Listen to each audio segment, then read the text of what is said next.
لیکن اگر کوئی شخص میرے اس درد کو سمجھے، میری بات پر توجہ دے، مجھ پر اعتماد کرے اور مجھے خدمت کا موقع دے، اللہ اکبر، تو ہم نے ترتیب لگائی ہے آپ کا بچہ جس کی عمر 6 سے 8 سال ہے، آپ اس کو اپنے گھر رکھیں، اپنی تربیت میں رکھیں، اپنی نگرانی میں رکھیں۔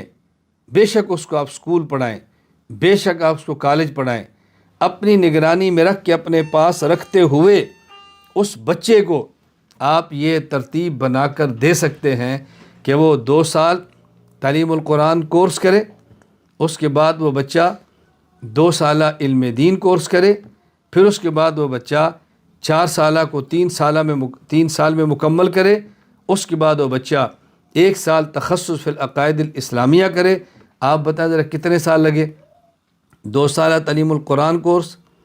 2 سالہ علم دین کورس،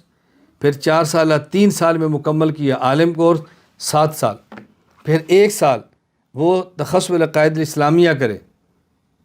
1 سال تخصص فی العقائد الاسلامیہ کر لے، 8 سال، اگر وہ تخصص فی الافتاء کر لے تو 9 سال، مزید ہمارے پاس تھوڑی سی توجہ کے ساتھ 1 سال آ کر گزارے تو 10 سال، نہ گزارے تو گھر بیٹھا رہے تو 9 سال۔ یعنی ہم آپ کے بچے کو آپ کی گود میں رکھ کر، آپ کے پاس رکھ کر، آپ کی تربیت میں رکھ کر، والدین کی نگرانی میں رکھتے ہوئے آپ اپنا بچہ 8 سال کا اپنے پاس رکھ کے تربیت ہمارے حوالے کریں۔ ہم آپ کے بچے کو سکول پڑھتے ہوئے، کالج پڑھتے ہوئے، عصری تعلیم حاصل کرتے ہوئے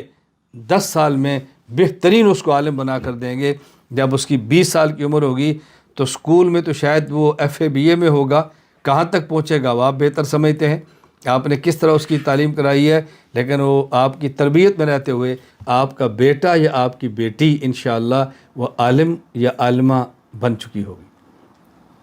کس قدر فوائد ہے! اور یہ میں ای مرکز کی بات کر رہا ہوں، آپ ذرا توجہ دیں، ہمارے نظام کو دیکھیں، اساتذہ کرام کو دیکھیں۔ یہ میں نے مختصر سا تعارف کرایا ہے کہ ای مرکز کے تحت کورسز ہو رہے ہیں، ای مرکز کے تحت اسباق ہو رہے ہیں، اور ای مرکز کی بنیاد پہ کس طرح ہم آگے اپنے کام کو جاری رکھ رہے ہیں اور ہم نے کس طرح ان کو ہم پڑھا رہے ہیں۔